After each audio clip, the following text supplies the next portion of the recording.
നമ്മൾ ദാവീദ് രാജാവിൻ്റെ ജീവിത പന്ഥാവിലൂടെ യാത്ര ചെയ്യുകയായിരുന്നു. രക്ഷാകര ചരിത്രത്തിൽ മോശ കഴിഞ്ഞാൽ ഓൾഡ് ടെസ്റ്റമെൻറ്റിൽ ഏറ്റവും ശ്രദ്ധേയനായ, ഏറ്റവും കൂടുതൽ പ്രാവശ്യം പരാമർശിച്ചിട്ടുള്ള ആളാണ് ദാവീദ് എന്ന് പറഞ്ഞ് നമുക്കറിയാം. ദാവീദിൻ്റെ സങ്കീർത്തനങ്ങളൊക്കെ ഏറ്റവും പരിചിതമാണ്. അദ്ദേഹത്തിൻ്റെ ജീവിതത്തിൻ്റെ വിവിധ ഭാഗങ്ങൾ നമ്മൾ കണ്ടുവരികയാണ്. പല ഘട്ടങ്ങൾ. ആദ്യത്തെ ഘട്ടം നമുക്കറിയാം, ആട്ടിടയനെ പോലെ വീട്ടിൽ തഴയപ്പെട്ട് മറ്റ് സഹോദരങ്ങൾക്കൊപ്പം നിൽക്കാനുള്ള അനുമതിയില്ലാതെ മറ്റ് സഹോദരങ്ങളൊക്കെ പട്ടാളത്തിൽ ജോലി ചെയ്യുമ്പം ആടുകളെ മേയ്ച്ച് നടന്നിരുന്ന ഒരു കൊച്ചു പയ്യൻ. പക്ഷേ കവണം കൊണ്ട് ഗോലിയാത്തിനെ എറിഞ്ഞു വീഴ്ച അതിപ്രശസ്തനായ രീതിയിൽ മുമ്പോട്ട് വന്ന ആ പയ്യനാണ് ആദ്യഘട്ടത്തിൽ നാം കാണുക. പിന്നീട് രാജാവിന് അസ്വസ്ഥത ഉണ്ടാകുമ്പോൾ അവൻ കിന്നരം വായിച്ച് പാട്ടിലൂടെ രാജാവിനെ സാന്ത്വനപ്പെടുത്താൻ വേണ്ടി രാജകൊട്ടാരത്തിലേക്ക് ആനയിക്കപ്പെട്ടുവെങ്കിലും രാജാവിൻ്റെ അസൂയ, ഭാവിയിൽ ഇവൻ എന്തായിത്തീരുന്നുള്ളതിൻ്റെ അസൂയ കൊണ്ട് അവൻ കൊല്ലാൻ ശ്രമിക്കുകയും ഒടുവിൽ കൊല്ലാൻ തീരുമാനിച്ച് യോനാത്തൻ, സാവൂളിൻ്റെ പുത്രൻ്റെ വലിയ പ്രേരണയാൽ അവിടെ നിന്ന് രക്ഷപ്പെട്ട് ഒളിച്ചോടുകയും ചെയ്യുന്ന, ഒളിച്ച് നടക്കുന്ന ദാവീദിനെ രണ്ടാം ഘട്ടത്തിൽ നാം കാണുകയാണ്. ആ ഒളിച്ച് നടക്കുന്ന വേളയിൽ തന്നെ രാജാവ് തൻ്റെ കയ്യിലെത്തിയെങ്കിലും വേണമെങ്കിൽ വധിക്കാമായിരുന്നിട്ടും കർത്താവിൻ്റെ അഭിഷേകത്തിനെ തൊടാൻ ഞാൻ ആരാണെന്ന് പറഞ്ഞ് തള്ളിക്കളയുകയും രാജാവിനെ കൈകൊട്ട് വിളിച്ച് തന്നെ വസ്ത്രത്തിൻ്റെ അറ്റം എടുത്ത് കാട്ടിക്കൊടുത്തുകൊണ്ട് താൻ നിഷ്കളങ്കനാണെന്ന കാര്യം വ്യക്തമാക്കിയപ്പോൾ രാജാവ് വീണ്ടും വധശ്രമത്തിൽ പിന്മാറുകയും ചെയ്യുന്ന കാര്യം നമ്മൾ കണ്ടുവെങ്കിലും പിന്നീടും അസൂയയുടെ വലിയ ദുർഭൂതം പിടിപെട്ട് കഴിഞ്ഞപ്പോൾ സാവൂലിന് നിൽക്കപ്പെടുകയില്ല, വീണ്ടും കൊല്ലാൻ ശ്രമിക്കുന്നത് കാണുക. പക്ഷെ പിന്നീട് ഫിലിസ്തീനുമായുള്ള യുദ്ധത്തിൽ സാവൂല് ഒരു യുദ്ധത്തിൽ പറഞ്ഞ് ആത്മഹത്യ ചെയ്യാൻ സാഹചര്യത്തിലേക്ക് എത്തിക്കഴിഞ്ഞപ്പോൾ ദാവീദിൻ്റെ ജീവിതത്തിൻ്റെ മൂന്നാം ഘട്ടത്തിലേക്ക് കടക്കുന്ന കണ്ട് ദൈവപരിപാലനെല്ലാം ക്രമീകരിച്ച് വെക്കുകയാണ്. അന്ന് സാമുവേൽ കുഞ്ഞായിരുന്നപ്പോൾ അപ്പനെ വന്ന് കണ്ട് എല്ലാവരെയും കണ്ട് ഒരാളിനെ തിരഞ്ഞെടുത്ത് അഭിഷേകം ചെയ്യാൻ ചെന്നപ്പോൾ 7 പേരെയും മാറ്റി നിർത്തിയിട്ട് വേറെ ഒരുവൻ കൂടി ഉണ്ടല്ലോ, അവൻ എവിടെയാന്ന് ചോദിച്ചപ്പോൾ അവനൊരു പയ്യൻ, അവനിങ്ങനെ ആട്ടിടയെ നോക്കി പോകാമെന്ന് പറഞ്ഞപ്പോൾ അവൻ വന്നു കഴിയും, ഇവനെയാണ് കർത്താവ് നിശ്ചയിച്ചിരിക്കുന്നത് പറഞ്ഞ് അന്ന് അഭിഷേകം ചെയ്തിരുന്നതാണ്. പക്ഷെ പിന്നീട് സാവൂലിൻ്റെ മരണശേഷം ഹെബ്രോനിൽ വെച്ച് ആളുകൾ ഒന്നിച്ചു കൂടുകയും ദാവീദിനെ രാജാവാക്കി പ്രഖ്യാപിക്കുകയും ചെയ്യുമ്പോൾ അതിനുശേഷമുള്ള വലിയ വളർച്ച, രാജ്യം സുസ്ഥാപിതമാക്കി, സാമ്രാജ്യം വികസിച്ചു, ശത്രുക്കളെല്ലാം കീഴടക്കി സ്വസ്ഥത കൈവന്നു. മൂന്നാം ഘട്ടത്തിൽ നാം കാണുന്നതാണ്. പക്ഷേ പിന്നീട് അങ്ങോട്ട് ആ വലിയ തകർച്ചയാണ് നാം കാണുക. ഒട്ടും പ്രതീക്ഷിക്കാത്ത രീതിയിൽ ധാർമ്മികമായ അധപ്പതനം പിടികൂടുകയും തൻ്റെ ജീവിത പന്ഥാവിലേക്ക് ഒരിക്കലും പ്രതീക്ഷിക്കാത്ത തിന്മ കടന്നു വരികയും അങ്ങനെ കാമാവേശത്താൽ ബത്ശേബയുമായിട്ട് കിടക്ക പങ്കിടുകയും അവൾ ഗർഭിണിയാവുകയും അവളുടെ ഭർത്താവ് ഊറിയ പ്രലോഭിപ്പിച്ചിട്ടും വീട്ടിൽ പോകാതിരുന്നുകൊണ്ട് അവസാനം അവനെ യുദ്ധത്തിൻ്റെ മുൻനിരയിൽ നിർത്തി കൊല്ലിക്കുകയും ചെയ്തു. വ്യഭിചാരം കൊലപാതകത്തിലേക്ക് നീങ്ങി നാഥാൻ പ്രവാചകൻ ഇടപെടലിലൂടെ ആ മനുഷ്യൻ നീ തന്നെ എന്ന് മുഖത്ത് നോക്കി പറയുന്ന ദൈവജനത്തിന് മുമ്പിൽ ചൂളിപ്പോവുകയും അവിടെ മുട്ടുകുത്തി നിന്ന് കെട്ടിപ്പിടിച്ച് തന്നെ പാപസങ്കീർത്തനം നടത്തുകയും ചെയ്യുന്ന 51 സങ്കീർത്തനത്തിൻ്റെ വിധാതാവിനെ നാം പിന്നീട് കാണുകയാണ്. പക്ഷേ ദൈവം തെറ്റുകൾ ക്ഷമിച്ചുവെങ്കിലും ശിക്ഷ തുടരും. നിൻ്റെ കുടുംബത്തിൽ തന്നെ നിനക്ക് അനർത്ഥം വരുത്തും, നിൻ്റെ ഭവനത്തിൽ നിന്ന് വാൾ ഒട്ടും ഒഴിഞ്ഞു പോവുകയില്ല എന്ന് പറഞ്ഞതുപോലെ തന്നെ അപ്രകാരമുള്ള ഘട്ടങ്ങളിലേക്ക് ദാവീദ് നീങ്ങുന്നതാണ് നാം കാണുക. അതുകൊണ്ട് തൻ്റെ കുടുംബത്തിൽ തന്നെ അനർത്ഥം വരുന്നത്, ഏറ്റവും വലിയ അനർത്ഥം വരുന്നത് സ്വന്തം പുത്രനിൽ നിന്ന് തന്നെ, അബ്സലോമിൽ നിന്നാണ്. അതായത് നീ ഇത് രഹസ്യത്തിൽ ചെയ്തുവെങ്കിൽ കത്തിച്ചൊലിക്കുന്ന സൂര്യൻ്റെ മുമ്പിൽ നിൻ്റെ ഭാര്യമാരെ അപഹേളിക്കപ്പെടും. അന്യൻ അവഹേളിക്കുന്ന പറയുമ്പോൾ അന്യനല്ല, സ്വന്തം പുത്രൻ തന്നെയാണ് അവഹേളിച്ചത്. അപ്പം അങ്ങനെയുള്ള നിലപാടുകളെ ഹൃദയം പൊട്ടി വേദനിച്ച് പോകുന്ന സാഹചര്യത്തിൽ അമ്നോൻ എന്ന് പറഞ്ഞ പുത്രൻ മരിക്കാനിടയാകുന്നു. അപ്പൻ്റെ തന്നെ ലൈംഗിക അതിക്രമം തന്നെ മകനും കാട്ടിക്കൂട്ടുകയും അവസാനം അബ്സലോമിൻ്റെ സ്വന്തം സഹോദരിയെ അപമാനിക്കാൻ ഫലമായിട്ട് അവനെ ചതിയിൽ വധിക്കുകയും ചെയ്യുന്ന സംഭവത്തിന് സാക്ഷ്യം വഹിക്കേണ്ടി വരുന്നു.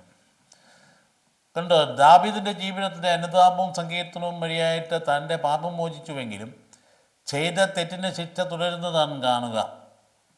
പക്ഷെ അദ്ദേഹത്തിന് നന്മ അതിനെയൊക്കെ അതേപടി ദൈവഹിതത്തിനനുസൃതമായി ഏറ്റെടുക്കുന്നു എന്നുള്ള പരാതി കൂടാതെ ഇന്ന് നാം കാണാൻ പോകുന്നത് തൻ്റെ പുത്രൻ അബ്സലോം കടന്നു വരുന്നതാണ്.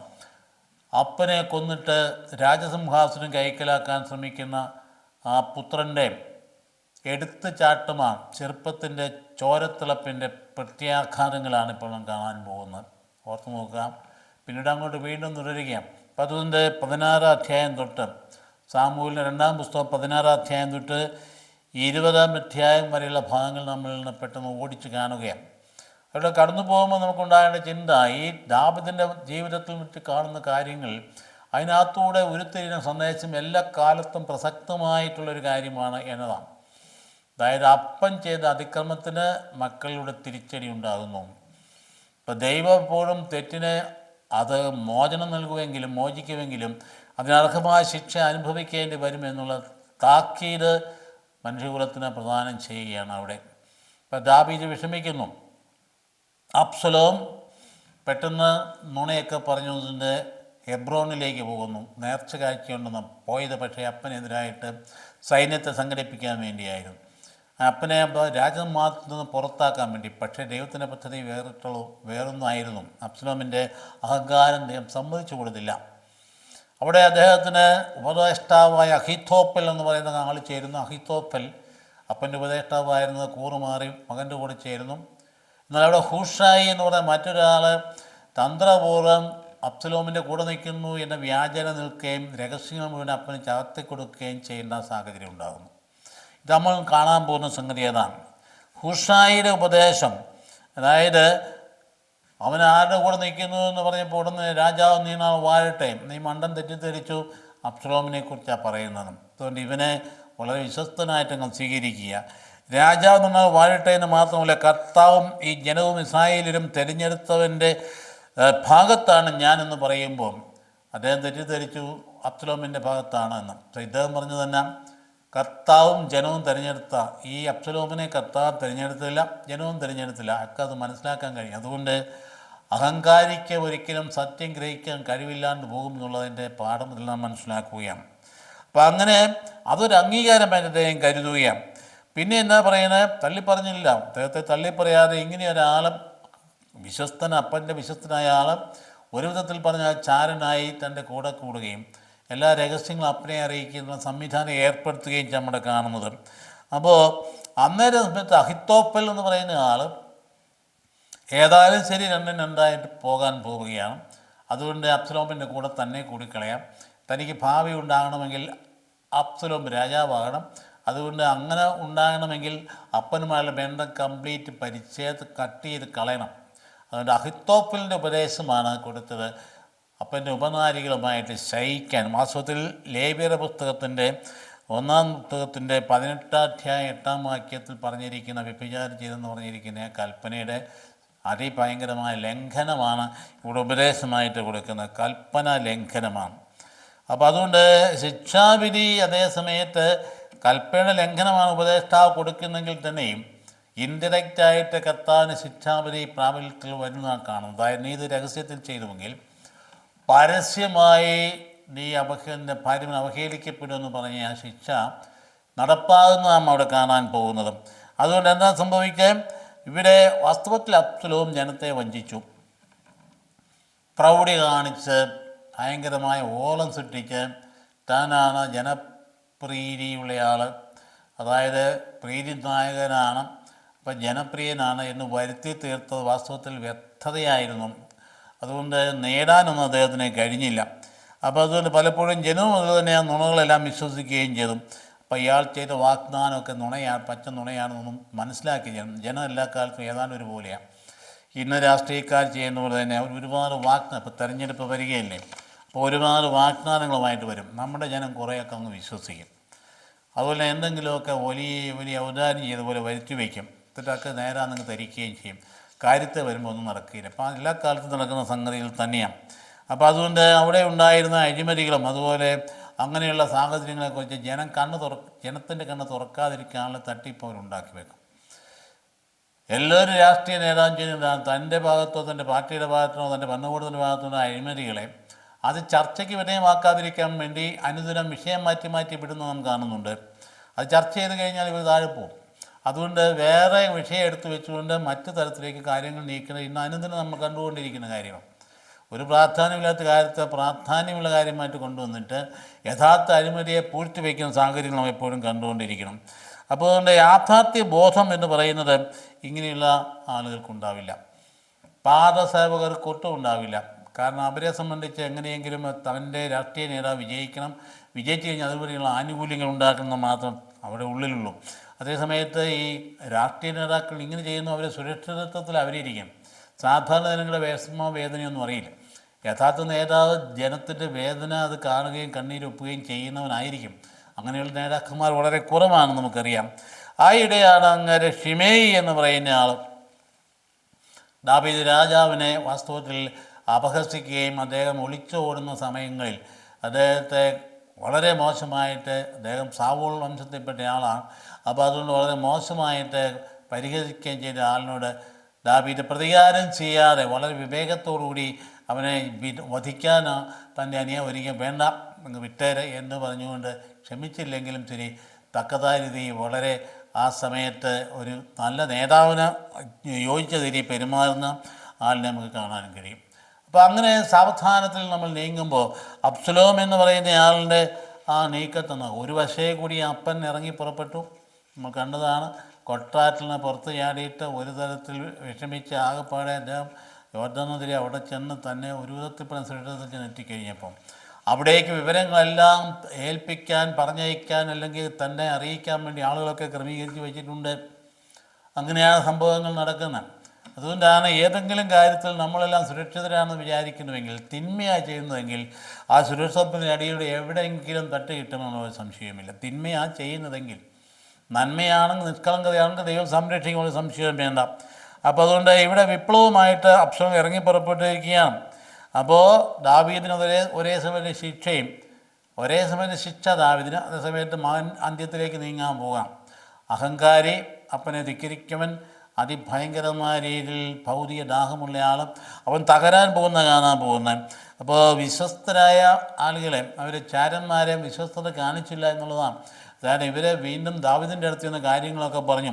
രണ്ട് ഉപദേശങ്ങളാണ് ഉണ്ടായത്, അഹിത്തോപ്പലിൻ്റെ ഉപദേശവും അതുപോലെ തന്നെ ഹൂഷായുടെ ഉപദേശവും. അഹിത്തോപ്പൽ പറഞ്ഞത് എന്താണ്, നീ ഈ തരത്തിൽ രാജാവിനെ നീ സമീപിച്ചാൽ ചെയ്യേണ്ട ഒരു കാര്യം, പിറകിൽ കൂടെ ചെന്ന് രാജാവിനെ വധിക്കത്തക്ക രീതിയിൽ സൈന്യത്തെ സഞ്ചരിച്ചുകൊണ്ട് ആരും അറിയാതെ പുറകിൽ കൂടി കടന്നു ചെന്ന് ആദ്യം തന്നെ രാജാവിനെ വധിക്കണം എന്നുള്ള. കേട്ടപ്പോൾ ആൾക്കാർക്ക് കൊള്ളാമല്ലോ, രാജാവ് വധിക്കപ്പെട്ട് കഴിഞ്ഞാൽ പിന്നെ നേരിട്ട് രാജസിംഹാസനത്തിലേക്ക് കയറുകയാണല്ലോ. അപ്പോൾ അതുകൊണ്ട് അങ്ങനെയുള്ള ഒരു ചതിയിലൂടെ രാജാവിനെ വധിക്കാനുള്ള ഉപദേശമാണ് അഹിത്തോഫൽ കൊടുത്തത്. അത് നടപ്പാക്കിയിരുന്നെങ്കിൽ കാര്യങ്ങൾ വല്ലാത്ത സ്ഥിതിയിലേക്ക് പോകുമായിരുന്നു.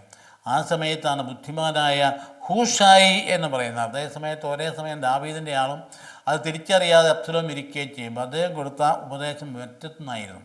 അദ്ദേഹം വളരെ കക്ഷിയായ രീതിയിൽ നല്ല ഭാഷയിൽ സംസാരിച്ചുകൊണ്ട് അഹിത്തോപ്പലിൻ്റെ ആ ഉപദേശത്തെ തള്ളിക്കളയിപ്പിച്ചു.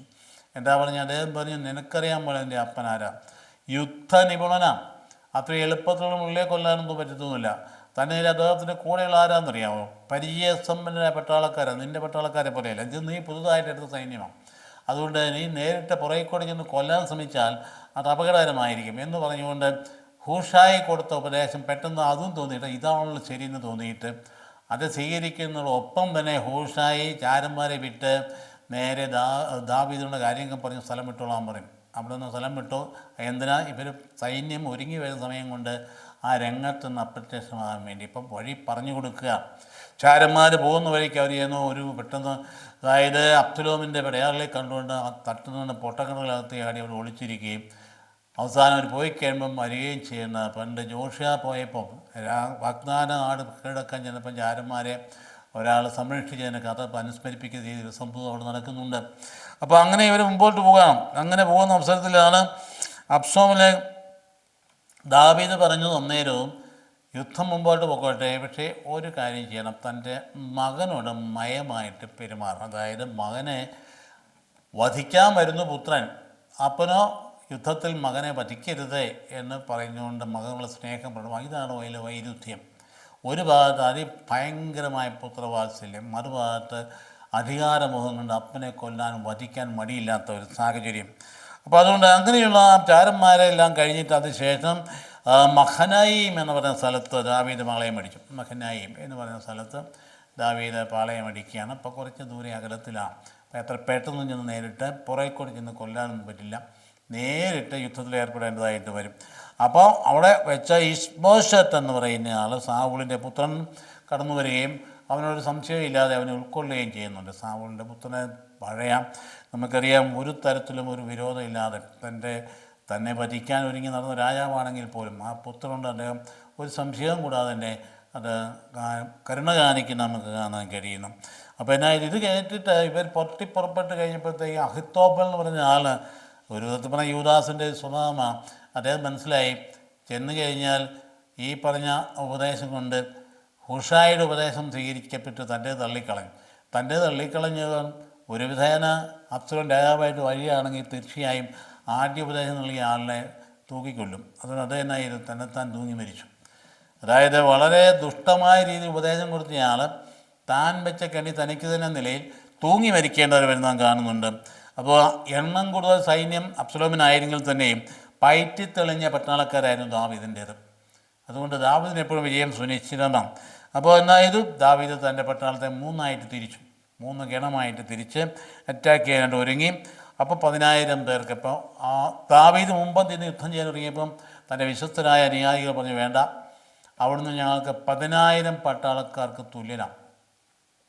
ഓക്കെ, ദാവീദിൻ്റെ ആ വലിയ ശക്തിയും ആ പ്രാമുഖ്യം കൊണ്ടുള്ള 10,000 പട്ടാളക്കാർ തുല്യനാണ് എന്ന് പറഞ്ഞുകൊണ്ട് നേരിട്ടുള്ള യുദ്ധത്തിൽ നിന്ന് തടഞ്ഞ് മാറ്റി നിർത്തി ദാവീദിനെ. അപ്പോൾ അതുകൊണ്ട് മയമായിട്ട് പെരുമാറണം. അത് തന്നെ അവസാനം എന്നാ സംഭവിച്ചേ, അബ്സലോമിൻ്റെ പട്ടാളക്കാർക്ക് അധികം പരിസമ്പന്നരായതുകൊണ്ട് അവർ വനത്തിലൂടെ അലഞ്ഞ് മറ്റൊരു നേരിടാൻ കരുത്തില്ലാണ്ടായി തിരിച്ച് പുറകോട്ട് ഓടേണ്ടതായിട്ട് വന്നു. കുറേ എണ്ണം വനത്തിൽ കൂടെ പോയി വന്യമൃഗങ്ങൾ വനം വിഴുങ്ങി എന്ന് പറയും, വന്യമൃഗങ്ങൾ അവരെ വിഴുങ്ങി. അങ്ങനെ അവസരത്തിലാണ് അബ്സലോം ഒറ്റപ്പെടുകയും കോവർക്കടിയുടെ പുറത്ത് സ്പീഡിൽ അതിവേഗത്തിൽ ഓടുന്ന സമയത്ത് വലിയൊരു മരത്തിൻ്റെ കമ്പിൽ ഓടിയകന്ന ഇവിടെ ചെയ്യുന്ന ഒരു മരത്തിൻ്റെ കീഴിൽ മരക്കൊമ്പിൽ തൻ്റെ നീണ്ട മുടിയുള്ള സുന്ദരനായ മനുഷ്യനാണ്. അതിമനോഹരമായ മുടി, അത് മുട്ടി വെച്ചിരുന്ന മുടി ഈ കോവർക്കഴുത ചാടിപ്പോയ അവസരത്തിൻ്റെ മരത്തിൻ്റെ കമ്പിലുടക്കിയിട്ട് ആ മുടി കമ്പിലുടക്കി ഇയാൾ മരത്തിൽ തൂങ്ങിക്കിടക്കുകയും കോവർക്കഴുത ബഹുദൂരം കീഴിൽ നിന്ന് ഓടിപ്പോവുകയും ചെയ്തു. പറഞ്ഞാൽ രാജാധികാരം നഷ്ടപ്പെട്ടു എന്നർത്ഥം. അപ്പോൾ എന്ത് ചെയ്തു, പടയാളികൾ പെട്ടെന്ന് നോക്കുമ്പോൾ ഇതാ അബ്സലോം തൂങ്ങിക്കിടക്കുന്നു. കൊല്ലാനായിട്ട് എളുപ്പമുണ്ട്, പക്ഷെ അവർക്ക് കൊല്ലാൻ മടിയുണ്ടായി. കാരണം അപ്പൻ പറഞ്ഞത് ഓർത്തു, എൻ്റെ മകനോട് നിങ്ങൾ മയത്തോടെ പെരുമാറണമെന്ന് ഓർത്തുകൊണ്ട് അവർ അറച്ചു നിന്നപ്പം സർവ്വസേനാധിപനായ യോവാബ് ഒന്ന് നേരിട്ട് അവനെ കുന്തം കൊണ്ട് കുത്തി കൊന്നു, അവനെ ഇല്ലാണ്ടാക്കി. അപ്പോൾ ആ വാർത്ത അഹിമാസ് എന്ന് പറയുന്ന ആൾ ദാവീദിൻ്റെ ചെവിയിലെത്തിച്ചപ്പം യുദ്ധത്തിൽ വിജയിച്ചു എന്ന സന്തോഷത്തെ പുത്രൻ മരിച്ചു എന്നുള്ള ദുഃഖമായിരുന്നു അദ്ദേഹത്തെ കാർന്നു തിന്നത്. യുദ്ധത്തിൽ വിജയിച്ചു, തനിക്ക് രാജകൊട്ടാരത്തിൽ തിരിച്ചു വരാം, തൻ്റെ രാജമാതിരി തിരിച്ചു കിട്ടും എന്നൊക്കെയുള്ള ആ ചിന്തകളൊന്നും അല്ല ദാവീദിനെ ഭരിച്ചത്. തനിക്ക് നഷ്ടപ്പെട്ടതൊക്കെ തിരിച്ചു കിട്ടാൻ പോകുന്നു വിചാരിച്ച് തനിക്ക് വേണ്ടി യുദ്ധം ചെയ്ത പട്ടാളക്കാർക്ക് നന്ദി പറയാനൊന്നുമില്ല. അദ്ദേഹം വളരെ കണ്ണുനീരോടെ പൊട്ടിക്കഴിഞ്ഞ് അബ്സലോം ബിനി ഹീബ്രു ഭാഷയിൽ പറഞ്ഞ ബിനി എൻ്റെ മോൻ, ബിനി എൻ്റെ മോനെ എന്ന് പറഞ്ഞ് കരഞ്ഞ് വിളവിക്കാനുണ്ടായി. അത് വലിയ ഭയങ്കരമായ ഒരു സാഹചര്യം സൃഷ്ടിക്കുകയാണ്. അപ്പോൾ അത് പിന്നീട് അടുത്ത വിപ്ലവത്തിന് വഴിയൊരുങ്ങുകയാണ്. അപ്പോൾ എടുത്തുചാട്ടം അബ്സലോമിനെ കൊണ്ട് ചെന്ന് എത്തിച്ചത് അപകടത്തിലും ആ അവസാനം ഭയങ്കരമായിട്ടുള്ള പരാജയത്തിൽ നിന്ന് പാട്ട് തന്നെയല്ല, ഒരു നല്ല മൃതസംസ്കാരം പോലും കിട്ടാതെ കുഴിയിലേക്ക് വലിച്ചെറിയപ്പെടുക ചെയ്തു. നോക്കിയോ, വലിയ അഹങ്കാരികൾക്ക് വരുന്ന വലിയ ഭയങ്കര പതനമായിരുന്നു. ഇപ്പോൾ എല്ലാം പിടിച്ചടക്കാൻ കീഴടക്കാൻ വിചാരിച്ച് പോകുന്നവനെ ഞൊടിയിട കൊണ്ട് ദൈവം താഴെ ഇടുന്നത് കാണുന്നു. മൃതസംസ്കാരം പോലും കിട്ടാൻ അപമാനിക്കപ്പെടുകയുണ്ടായി. കാരണം അപ്പൻ ഒരു ഭയങ്കര വാത്സല്യം അപ്പൻ്റെ മകനുണ്ടായെങ്കിൽ ശിക്ഷണം കൊടുക്കുന്ന അപ്പൻ പരാജയപ്പെട്ടു. വാത്സല്യം മാത്രമേ ഉള്ളൂ, അതുകൊണ്ട് മാത്രമായില്ലോ ശിക്ഷണം കൊടുക്കേണ്ട സമയത്ത് കൊടുക്കാനായിട്ട് കഴിയണം. സുഭാഷിതത്തിൽ പറയുന്ന മനോഹരമായൊരു വചനമാണ്. സുഭാഷിതത്തിൽ 23 അധ്യായം 13 തൊട്ട് 14 വാക്യങ്ങൾ ഇങ്ങനെ പറയുന്നുണ്ട്: കുട്ടിയെ ശിക്ഷിക്കാൻ മടിക്കണ്ട, വടികൊണ്ട് അടിച്ചെന്ന് വെച്ച് അവൻ മരിച്ചു പോവുകയില്ല. അടിക്കുമ്പോൾ നീ അവൻ്റെ ജീവനെ പാതാളത്തിൽ നിന്ന് രക്ഷിക്കുക. അടിച്ച് വളർത്തണമെന്ന് പറഞ്ഞു വെക്കുന്നത്. അതായത് ഇപ്പം നോക്കിയാൽ എന്ത് ചെയ്താലും പിള്ളേർ എവിടെ ചെന്ന് അവസാനിക്കും. ഇന്ന് തന്നെ ഒരു ആത്മഹത്യ ഉണ്ടായി കണ്ടില്ലേ? 3 പിള്ളേർ ഗാസിയാബാദിലാണ്, ഉത്തർപ്രദേശിലാണ്. അവരെന്ത് ചെയ്യും? മൊബൈൽ ഗെയിം അപ്പൻ അല്പം നിരോധിച്ചു, അത്രയേ ഉള്ളൂ. മൊബൈൽ ഗെയിം അത് കളിക്കുന്നത് നിരോധിച്ചു. എന്തുകൊണ്ടായിരിക്കും? ചില പരീക്ഷകളുണ്ടായിരിക്കും മാറ്റി വെക്കാൻ വേണ്ടി ചെയ്തു. അവരെന്ത് ചെയ്തു? 3 പേരും കൂടി 12ഉം 14ഉം 10ഉം വയസ്സുള്ള 3 സഹോദരങ്ങൾ 9ാമത്തെ നിലയിൽ നിന്ന് എടുത്ത് ചാടി ആത്മഹത്യ ചെയ്ത വാർത്തയാണ് നമ്മൾ കേട്ടത്. കുട്ടികൾ പോകുന്ന പോക്ക് കണ്ടില്ലേ, കുട്ടികളുടെ അവസ്ഥ പോകുന്ന പോക്ക് കണ്ടില്ലേ. എല്ലാം കൊടുത്ത് വളർത്തിക്കൊണ്ട് വരുമ്പോൾ ഏതെങ്കിലും ഒരു കാര്യം ഡിനൈ ചെയ്യുമ്പോൾ ഇതായിരിക്കും റിയാക്ഷൻ. അതേസമയത്ത് ഒരു ചെറുപ്പത്തിൽ കൊണ്ട് തന്നെ ശരിക്കും ശിക്ഷണം കൊടുത്ത് അടിക്കേണ്ടടുത്ത് അടിയും കൊടുത്ത് വളർത്തിക്കൊണ്ട് വരുന്നത് ഉണ്ടാവില്ല. അപ്പം അതുകൊണ്ട് ഇന്നത്തെ വാർത്തയാണ് കേൾക്കുന്നത്. അതുപോലെ ആ കുട്ടിയിൽ എന്താ ആത്മഹത്യ ചെയ്തു എന്ന് പറഞ്ഞതുപോലെ ഇവിടെ സുഭാഷിതം പറയാൻ, കുട്ടിയെ ശിക്ഷിക്കാൻ മരിക്കേണ്ട, വടികൊണ്ട് അടിച്ചെന്ന് വെച്ച് അവൻ മരിച്ചു പോവുകയില്ല, അടിക്കുമ്പോൾ നീ അവൻ്റെ ജീവനെ പാതാളത്തിൽ നിന്ന് രക്ഷിക്കുക. അബ്സലോമിൻ്റെ കാര്യം കഴിഞ്ഞു. ഇപ്പം ദാവീദിൻ്റെ തിരിച്ചുവരവാണ് അടുത്ത ഘട്ടം നാം കാണാം. ദാവീദ് തിരിച്ചു വരവ് അന്നാലോചിച്ച് നോക്കി. ആ തിരിച്ചുവരവിൽ അദ്ദേഹത്തിൻ്റെ ഹൃദയം എന്ന് പറയുന്നത് കിട്ടിപ്പോയല്ലോ എനിക്ക് നഷ്ടപ്പെട്ട ആ സിംഹാസനം എന്നുള്ളതല്ല ചിന്ത. അദ്ദേഹത്തെ ചിന്ത മുഴുവൻ മകൻ മരിച്ചു പോയെന്നുള്ള ചിന്തയാണ്. അപ്പോൾ അത് ദുഃഖമാണ്. അപ്പോൾ അത് അസ്വസ്ഥതയുണ്ടാക്കി. അത് യോവാബിനെ കുറെ വിഷമിപ്പിച്ചു. കാരണം എന്താ, യോവാബ് ചോദിച്ചു, ഇക്കണക്കിന് ഇങ്ങനെ പോയാൽ എങ്ങനെ നോക്കുന്നത്? രാജാവിന് വേണ്ടി ജീവൻ ബലിവെച്ച് യുദ്ധം ചെയ്തിട്ടാണ് വിജയിച്ചത്.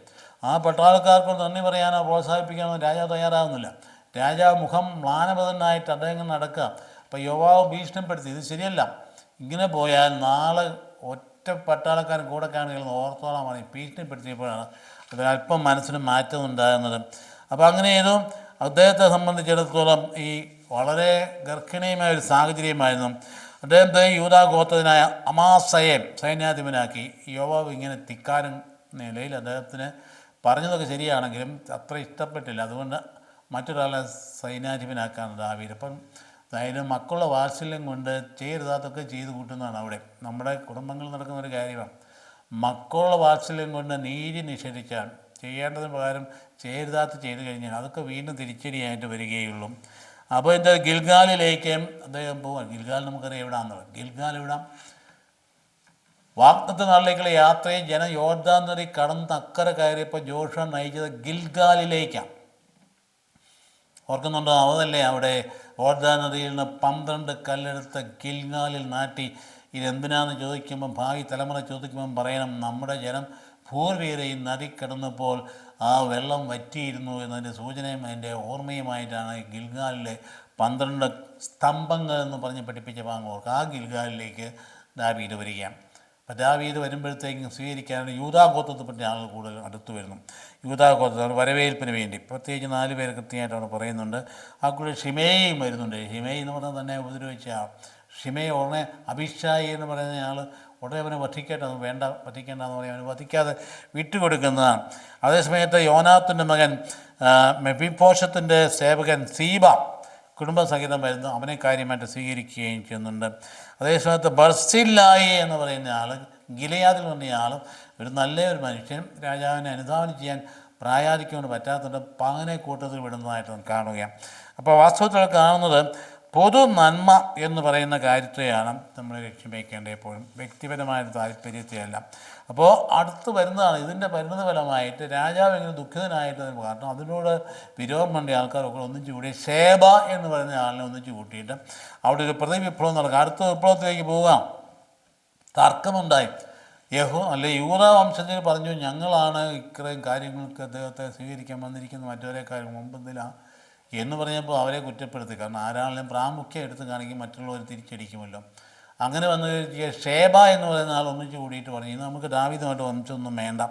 അതായത് ഷേബ ബെഞ്ചമിൻ ഗോത്രത്തിൽപ്പെട്ട ആളാണ് എന്ന് പറഞ്ഞുകൊണ്ട് ഈ ദാവീദുമായി ഞങ്ങൾക്ക് ഇനി പങ്കില്ല, അതുകൊണ്ട് ഇസ്രായേലെ കൂടാരങ്ങളിലേക്ക് മടങ്ങുക എന്ന് പറഞ്ഞ് അദ്ദേഹം ആഹ്വാനം ചെയ്തു. ഓർക്കുന്നുണ്ടോ? ഇതിലൊരു സംഭവം തന്നെ വേറൊരിക്കൽ സംഭവിക്കാൻ പോകുന്നുള്ളൂ. ദാവീദിൻ്റെ പുത്രൻ സോളമൻ്റെ പുത്രൻ റഹോബോവാമിൻ്റെ നയപ്രഖ്യാപന സമയത്ത് അദ്ദേഹം തൻ്റെ സ്വന്തം ആ കൗൺസിലർമാരോട് ചോദിച്ച ഉപദേശവും അപ്പൻ്റെ കൗൺസിലർമാരുടെ ഉപദേശവും രണ്ടായിരുന്നു.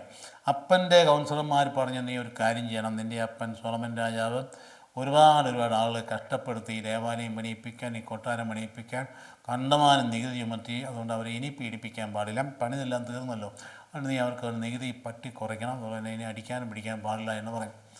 അതായത് കേട്ടിട്ട് താൻ സ്വന്തമായിട്ട് നിയമിച്ച ആ ചെറുപ്പക്കാരെ കൗൺസിലറെ വിളിച്ചു ചോദിച്ചു, എന്തായിരിക്കും നമ്മുടെ ഭരണത്തിൻ്റെ നയം വ്യക്തമാക്കണമല്ലോ. അപ്പം നയം വ്യക്തമാക്കാൻ വേണ്ടി അവർ പറഞ്ഞില്ല, അപ്പൻ ചാട്ടുപാടുകൊണ്ട് അവരെ അടിച്ചെങ്കിൽ മുൾച്ചാട്ട് കൊണ്ട് അടിക്കണം, അല്ല അതിൻ്റെ പേടിയുണ്ടാവില്ല. അപ്പൻ നികുതി കൊടുത്തതിന് ഇരട്ടി നികുതി നല്ല പണമാരത്തിൽ കാശുണ്ടാവില്ല എന്ന് പറഞ്ഞുകൊണ്ട് ഈ രാജാവ് റെഹോബോവാം രാജാവ് ചെറുപ്പക്കാർ പറഞ്ഞത് കേൾക്കുകയും മുതിർന്ന ആളുകളുടെ പക്വതയാക്കിയ ആളുകൾ പറഞ്ഞ അദ്ദേഹം തള്ളുകയും ചെയ്തു. അപ്പം നയപ്രഖ്യാപന പ്രസംഗം രാജസിംഹാസന ആരോപണ സമയത്ത് അദ്ദേഹം പ്രഖ്യാപിച്ചു, ഞാൻ ഇന്നയൊക്കെ ചെയ്യാൻ പോവാം. എൻ്റെ അപ്പൻ നിങ്ങളെ തല്ലിയില്ലേ, തല്ലെങ്കിൽ ഞാൻ വിളിച്ചാട്ടുണ്ട് തല്ലും കേട്ടോ, അതുകൊണ്ട് നികുതി ചുമത്തില്ല, ഞാൻ ഇരട്ടി നികുതി ചുമത്തി എന്നിങ്ങനെ പറഞ്ഞപ്പോൾ ജെറോബോവാം എന്ന് പറയുന്ന സർവ്വസേനാധിപ നേതൃത്വത്തിൽ 10 ഗോത്രങ്ങൾ പിരിഞ്ഞു. ഇനി നമുക്ക് ദാവീദ്, ഇതിപ്പോൾ ഈ പറഞ്ഞതുപോലെ തന്നെ ദാവീദ് കുടുംബമായിട്ട് നമുക്ക് യാതൊരു ബന്ധമില്ല എന്നും പറഞ്ഞുകൊണ്ട് പിരിഞ്ഞു പോയവരാണ് വടക്കൻ ഇസ്രായേൽ. ഇങ്ങനെ രാജ്യം രണ്ടായിട്ട് പിളരുന്നത്. മറ്റേത് യൂദ എന്നറിയപ്പെടാൻ തുടങ്ങി, വടക്കൻ ഇസ്രായേൽ എന്നറിയപ്പെടാൻ തുടങ്ങി. അതിൻ്റെ തലസ്ഥാനം സമറിയായി. ബാക്കി ആരും നമുക്കറിയാം. അവർ പിരിഞ്ഞു പോയവർ രക്ഷപ്പെട്ടില്ല. കുറേ കഴിയുക അധികം താമസിയാതെ തന്നെ അവർ അസീറിയക്കാർ ആക്രമിച്ച് കീഴ്പ്പെടുത്തുക തന്നെയല്ല, 10 ഗോത്രങ്ങളും ഈ ഭൂമിയിൽ നിന്ന് അപ്രത്യക്ഷമായി. അതാണ് യഹൂദന്മാർ ഇപ്പോഴും പറയുന്നത് നഷ്ടപ്പെട്ടു പോയ ഗോത്രങ്ങൾ എന്ന് പറയുന്നു. അവരപ്രത്യേകമായിട്ട് അവിടുന്ന് അസീറിയക്കാർ കീഴടക്കി, അവിടുന്ന് ചെതറി ഇന്ത്യയുടെ ചില ഭാഗങ്ങളൊക്കെ എത്തിയിട്ടാണ് ശാസ്ത്രം പറയുക. താൻ അഭിപ്രായം പറഞ്ഞ ചരിത്രകാരന്മാർ പറയും ഇന്ത്യയുടെ ചില ഭാഗങ്ങളെത്തി. അപ്പോൾ യഹൂദന്മാർ ഇവിടെ ഉണ്ടായിരുന്നു എന്നുള്ള കാര്യം, അതുകൊണ്ടാണ് തോമാശ്രീ വരാനിടയായത്. അപ്പോൾ അതുകൊണ്ട് അവർ ചെതറപ്പെട്ട് നഷ്ടപ്പെട്ട ഗോത്രത്തിൽപ്പെട്ട ആളുകൾ വടക്കേ ഇന്ത്യയിലൊക്കെ ഉണ്ടായിരുന്നെന്നും ഇപ്പോഴും ഉണ്ടെന്നാണ് പറയുക. അപ്പോൾ അതുകൊണ്ട് അങ്ങനെയാണ് തകർന്നു പോകാനിടയായത് എന്ന് പറഞ്ഞ പോലെ തന്നെയാണ് ഇവിടെയും അതിശക്തമായ രീതിയിൽ ആ നീക്കം പോലെ തന്നെ ഇവിടെയും സംഭവിക്കുകയാണ്. ഇവൻ തകർന്ന് തരിപ്പണമായി കൊണ്ട് ഷേബ എന്ന് പറഞ്ഞയാൾ. അപ്പോൾ അമാസ എന്ന് പറയുന്ന ആളിനെ ദാവീദ് പടയാളികളെ സംഘടിപ്പിക്കാൻ പറഞ്ഞയച്ചു. പിന്നെ സമയം തിരിച്ചെത്തിയില്ല. എത്താഞ്ഞതുകൊണ്ട് നേരെ അബിഷായി എന്ന് പറയുന്ന ആൾ നേതൃത്വം ഏറ്റെടുക്കുകയും മാറ്റി നിർത്തപ്പെട്ട സർവ്വസേനാധിപനെ യോവാബ് യുദ്ധം ചെയ്യുകയും അങ്ങനെ ഇയാളെ പരാജയപ്പെടുത്തുകയും ചെയ്യുന്നു. പിന്നീട് നാം കാണുന്ന അമാസായെ അവരെന്ത് ചെയ്തു, ചതിയിൽ കൊന്നുകളഞ്ഞു. ഇപ്പം അങ്ങനെയാണ്, അമാസായെ ചതിയിൽ കൊന്നുകളഞ്ഞു. അതുപോലെ തന്നെ ഷേബായും കൊല്ലപ്പെട്ടു. അങ്ങനെ വീണ്ടും രംഗം തെളിഞ്ഞു വരിക. അപ്പോൾ അവരെയൊക്കെ വീണ്ടും അഭയം പ്രാപിച്ച ആളിനാണ് അമാസ. അമാസ എന്ന് പറയുന്നത് ആദ്യം വെച്ച യോവാബിന് പകരമായിട്ട് വെച്ചിരുന്ന സർവ്വസേനാധിപനാണ് ചതിയിൽ കൊന്നുകളഞ്ഞത്. അപ്പോൾ അതുകൊണ്ട് വേറെ അന്തരീക്ഷം അപ്പോൾ വീണ്ടും തെളിഞ്ഞു വരികയാണ്. അപ്പോൾ എന്നായിരുന്നു, അബിയാത്തർ എന്ന് പറയുന്ന പുരോഹിതന് അദോണിയയുടെ കൂടെ കൂടി പുത്രൻ തൻ്റെ വീണ്ടും രാജാവാൻ ആഗ്രഹിച്ച് വേറൊരു അദോണിയ കൂടെ കൂടിയപ്പം സാദോക്ക് എന്ന് പറയുന്ന ആളിനെ തിരിച്ച് പ്രധാന പുരോഹിതനാക്കി നിയമിക്കുന്ന സൊളമൻ രാജാവ് പിന്നീട്. അപ്പോൾ ഈ സംഭവമൊക്കെ ഇവിടെ സമാപിപ്പിക്കും. നമ്മൾ പഠിപ്പിക്കും മനസ്സിലാക്കുന്ന പ്രധാനപ്പെട്ട കാര്യം ഇതാണ്. ദാവീദിൻ്റെ ജീവിതം മുമ്പോട്ട് പോവുകയാണ് ഇനി സോളമനിലേക്ക് വരിക. അവിടെ പഠിക്കുന്ന പാഠം ദൈവത്തിൻ്റെ ഹൃദയത്തോട് ചേർന്ന രാജാവെന്ന് പറയുന്നുവെങ്കിലും ആ ജീവിതത്തിൽ വലിയ പാളിച്ചയുണ്ടായി, വലിയ ഭയങ്കര ക്രൂരമായ തിന്മ അദ്ദേഹം ചെയ്തു, തെറ്റ് ചെയ്തു. അതുകൊണ്ട് രക്ഷാകര ചരിത്രത്തിലെ മനുഷ്യ വ്യക്തികളെല്ലാം തന്നെ ദുർബലരാണ്. ഒറ്റ ഒരാളെ ഉള്ള പൂർണ്ണതയുള്ളത് ഈശോ മിശിഹായാണ്. ബാക്കിയുള്ളവരെല്ലാം അപൂർണരായ മനുഷ്യരാണ്. അതുകൊണ്ട് വേദപുസ്തകത്തിൻ്റെ വ്യക്തികളെല്ലാം കണ്ടുകൊണ്ട് അവരെ ബഹുമാനിക്കുക ആരാധിക്കുകയും ചെയ്യേണ്ട കാര്യമില്ല. അവർ ബഹുമാനിക്കണം, ആരാധിക്കാൻ പാടില്ല. അവരെ നമ്മൾ അവരിൽ നിന്ന് പാഠം പഠിക്കുകയാണ് വേണ്ടി. അബ്രഹാം, ഇസ്ഹാക്ക്, യാക്കോബ് തൊട്ട് ഇങ്ങനെ വന്നിരിക്കുന്നവരൊക്കെ തന്നെ മാനുഷിക പാത്രങ്ങൾ തന്നെയാണ്. ഇവിടെ എന്താ അവരുടെ പ്രാർത്ഥന? അവരിലൂടെയാണ് ഈശോ മിശിഹ ഭൂമിയിലേക്ക് കടന്നു വരുന്നതിന് വഴിയൊരുക്കിയത്. വചനം മാംസമായി തീർന്നത് ഈ ചരിത്ര ഗതിവിഗതികളിലൂടെ തന്നെയാണ്. ആ വചനത്തിന് കടന്നു വരൽ വഴിയൊരുക്കിയതാണ് ഇവർ. അതാണ് അവരുടെ പ്രാധാന്യം എന്ന് പറയും. ഇസ്രായേലിന് എന്താ പ്രാധാന്യം? നമ്മെ സംബന്ധിച്ചിടത്തോളം ഇസ്രായേൽ എന്ന് പറയുന്ന ആ മണ്ണിന് നമുക്ക് പ്രാധാന്യമൊന്നുമില്ല. കാരണം എന്താണ്? നമുക്ക് പുതിയ ഇസ്രായേൽ സഭയാണ് ഇസ്രായേൽ എന്ന് പറയും. പക്ഷേ പ്രാധാന്യം ഇല്ലേ? ഉണ്ട്. കാരണം എന്നാ? രക്ഷാകര ചരിത്രത്തിന് സാക്ഷ്യം വഹിച്ച ഭൂമിയിലെ മണ്ണാണത്. അതുകൊണ്ട് അത് നമുക്ക് പ്രാധാന്യമുണ്ട്. ഏതർത്ഥത്തിലാണ്? അത് ചരിത്രപരമായിട്ടുള്ള തെളിവായിട്ട് കിടക്കുന്നത് കൊണ്ട്, അത് ഇസ്രായേലിൻ്റെ കയ്യിലിരിക്കുന്നത് കൊണ്ട് തന്നെ ഇപ്പം വളരെ ഭംഗിയായിട്ട് കിടക്കുന്നത് നമ്മൾ കാണുന്നില്ലേ? അതുകൊണ്ടാണ് ഒരിക്കൽ നെതന്യാഹു പറഞ്ഞത്, Christians we are one, it is because of we that your holy land is protected എന്ന് പറയും. ശരിയല്ലേ? അവർ മൂലമാണ് ഹോളി ലാൻഡ് പ്രൊട്ടക്റ്റ് ചെയ്യപ്പെട്ട് കിടക്കുന്നത്. നമ്മൾ ഇപ്പോഴും അവിടെ ചെന്ന് കഴിഞ്ഞാൽ ഈ അബ്രഹാം ദാവീദ് ഇറങ്ങി പുറപ്പെട്ട ആ സ്ഥലവും ആ കേന്ദ്രവും തോറും അദ്ദേഹം മലമുകളിലേക്ക് പോയിരുന്നു. ആ മലയും ആ ഒലിവുമലയും ചുറ്റുപാടൊക്കെ അതേപടി കീപ്പ് ചെയ്തിരിക്കുന്നുണ്ടല്ലേ? മറ്റൊരു ശക്തിയിലൊന്നായിരുന്നെങ്കിൽ അതെല്ലാം കണ്ട് തേച്ച് മാച്ച് ഈ ദൈവീയ വെളിപാടിന് എതിരായിട്ടുള്ള ശത്രു കടന്നു വരികയാണെങ്കിൽ കംപ്ലീറ്റ് ആയിട്ട് തകർത്ത് തരിപ്പണമാറ്റി അതിൻ്റെ അല്പം പോലും അവശിഷ്ടം ഇല്ലാണ്ടാക്കി തീർക്കുകയില്ലായിരുന്നു. ചരിത്രപരമായ തെളിവ് ഇല്ലാണ്ടാക്കി തീർക്കുമായിരുന്നു. ഇപ്പോൾ ഈശോ മിശിഹ പുനരുദ്ധാനം ചെയ്ത കല്ലറ വരെയും നമുക്ക് സാക്ഷ്യമായി അടയാളം അവിടെ നിൽക്കുന്നു. അതുകൊണ്ട് പ്രഥമമായി നമ്മെ സംബന്ധിച്ച് കഴിഞ്ഞാൽ അതുകൂടെ അങ്ങ് പോയാലും നമുക്കൊന്നും പോകാനില്ല. കാരണം നമ്മെ സംബന്ധിച്ചോളം നമ്മൾ പുതിയ ഇസ്രായേലിൻ്റെ മക്കളാണ്. അത് സഭയാണ്. എങ്കിലും പുതിയ ഇസ്രായേൽ ഉണ്ടായി വന്നത് പഴയ ഇസ്രായേലിൽ നിന്നായതുകൊണ്ട് അതിൻ്റെ ചരിത്രപരതയ്ക്ക് പ്രാധാന്യമുള്ളത് കൊണ്ട് നമുക്ക് ഹോളി ലാൻഡ് തന്നെയാണ്.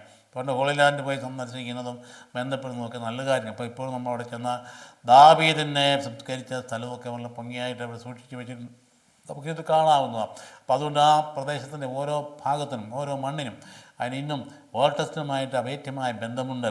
സോളമൻ്റെ കുതിരലായം അതേപടി എടുത്ത് പുറത്തെടുത്ത് വെച്ചിട്ടുണ്ട് എക്സ്കവേഷൻ വഴിയായി.